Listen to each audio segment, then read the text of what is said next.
2026 से पहले Donald Trump और बेंजामिन नेतन्याहू की मीटिंग ने ईरान से लेकर रूस और लेबनान से लेकर यमन तक सायरन बजाना शुरू कर दिया है, क्योंकि खामनेई से लेकर पुतिन और हमास, हिजबुल्लाह से लेकर हूथी मिलिशिया तक सबको मालूम है कि जब व्हाइट हाउस में मिल बैठेंगे दो जिगरी यार तो फिर तय होगी वर्ल्ड वॉर।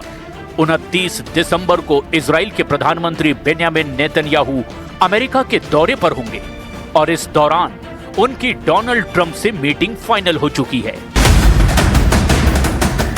जब यूक्रेन युद्ध का आखिरी फैसला करीब नजर आ रहा है और जेलेंस्की पर सरेंडर का खतरा मंडरा रहा है, तब गाजा में हमास के साथ युद्ध विराम करने वाला इजराइल अब लेबनान में लगातार बमबारी कर रहा है और ईरान के साथ उसकी टक्कर, या यूं कहें कि दूसरा युद्ध बहुत करीब नजर आ रहा है।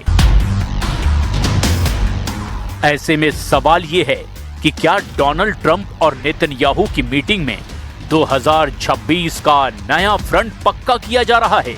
अब दुनिया के किस हिस्से में उसका दुश्मन जलेगा, ये सिर्फ और सिर्फ डोनाल्ड ट्रंप और बेंजामिन नेतन्याहू ही जानते हैं। 29 दिसंबर को नेतन्याहू और ट्रंप के बीच मीटिंग को लेकर कई धमाकेदार कयास लगाए जा रहे हैं।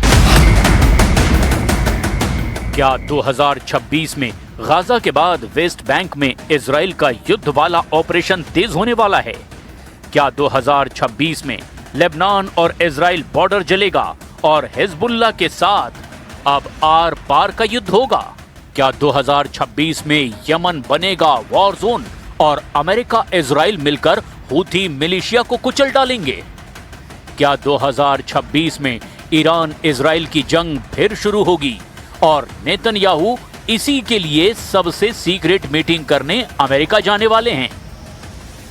So now opportunities for peace are there. We tend to exploit them. I'm going to discuss them with President Trump when I meet him later on this month. Donald Trump और युद्ध खत्म करने वाला उनका जुनून और उसका नतीजा दुनिया लगातार देख रही है। वो यूक्रेन के युद्ध को खत्म करने में पूरी तरह नाकाम रहे। 2026 में भी यूक्रेन की जंग जारी रहेगी, इसके सबूत बनकर नए नए वीडियो रोज सामने आ रहे हैं। गाजा में युद्ध विराम वाले दावों के बीच ताबड़तोड़ फायरिंग कर रहे ये लोग हमास के विरोधी लड़ाका ग्रुप हैं। ये गाजा के उस हिस्से में आराम से ऑपरेट कर रहे हैं जहां इजराइल का कब्जा अब भी बना हुआ है। इस लड़ाका ग्रुप ने आखिरी दम तक हमास से लड़ने की कसम खाई है और यही लड़ाका ग्रुप अब हमास को खत्म करने के बाद खुद गाजा पर हुकूमत करना चाहता है। सबसे खास बात यह है कि इजराइल इस लड़ाका ग्रुप का समर्थन कर रहा है।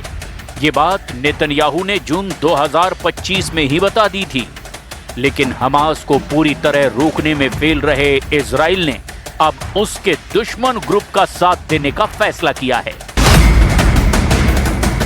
हालांकि हमास ने इस ग्रुप के लीडर यासुर अबी शबाब को पहले ही खत्म कर दिया है, यानी हमास ने नेतन्याहू के प्लान बी को तगड़ा झटका दिया है। अब इस लड़ाका ग्रुप का सरगना बना है गसान दुहीने और उसने कसम खाई है कि हमास को खत्म करके ही दम लेगा।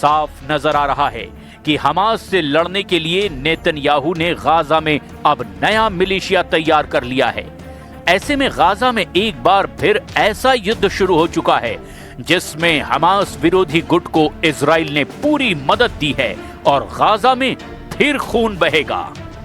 इसमें कोई शक नहीं कि ट्रंप और नेतन्याहू की मीटिंग में गाजा, यमन, सीरिया, लेबनान और ईरान सब पर बात होगी।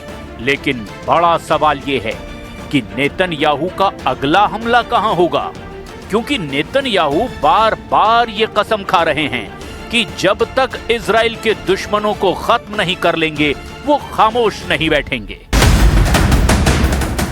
वैसे नेतन्याहू को खामोश करने वाली सबसे बड़ी ताकत अब इजराइल का वो करप्शन केस बन चुका है जिसमें उनकी बार बार पेशी हो रही है और नेतन्याहू इजराइल के राष्ट्रपति से माफी देने की अपील भी कर चुके हैं और इसके लिए ट्रंप से पैरवी करने की डिमांड भी कर चुके हैं।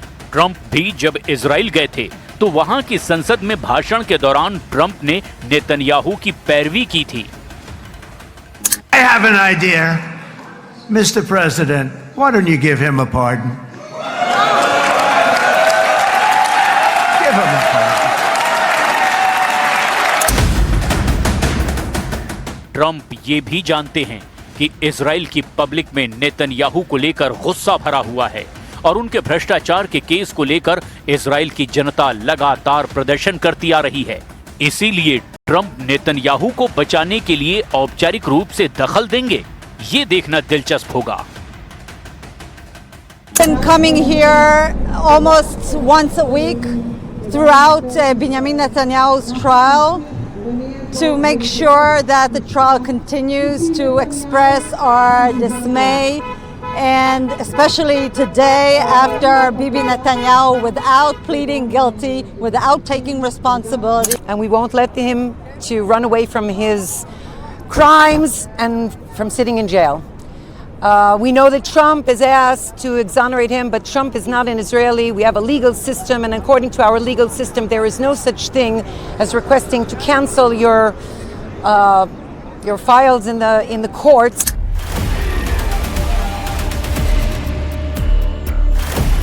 इसमें कोई शक नहीं कि डोनाल्ड ट्रंप और बेंजामिन नेतन्याहू की मीटिंग में कुछ बड़ा जरूर होगा और इसीलिए अमेरिका और इजराइल के दुश्मन इस वक्त 29 दिसंबर की मीटिंग को लेकर बहुत ज्यादा एक्टिव हो गए हैं।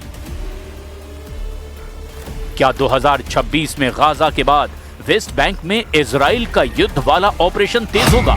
क्या 2026 में लेबनान और इजराइल बॉर्डर जलेगा और हिजबुल्लाह के साथ अब आर पार का युद्ध होगा?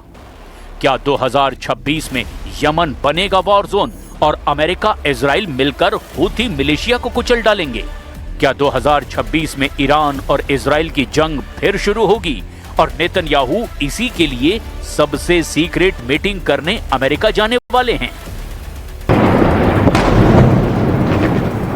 लेबनान और इजराइल के बीच युद्ध किसी भी वक्त शुरू हो सकता है।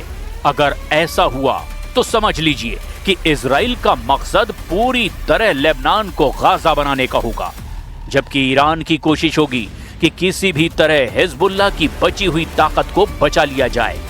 इसीलिए लेबनान के साथ साथ इजराइल में ईरान के साथ युद्ध का भी सायरन लगातार बज रहा है और नेतन्याहू बार बार बता रहे हैं कि इजराइल को कोई हरा नहीं पाएगा, चाहे जितना भी दम लगा ले।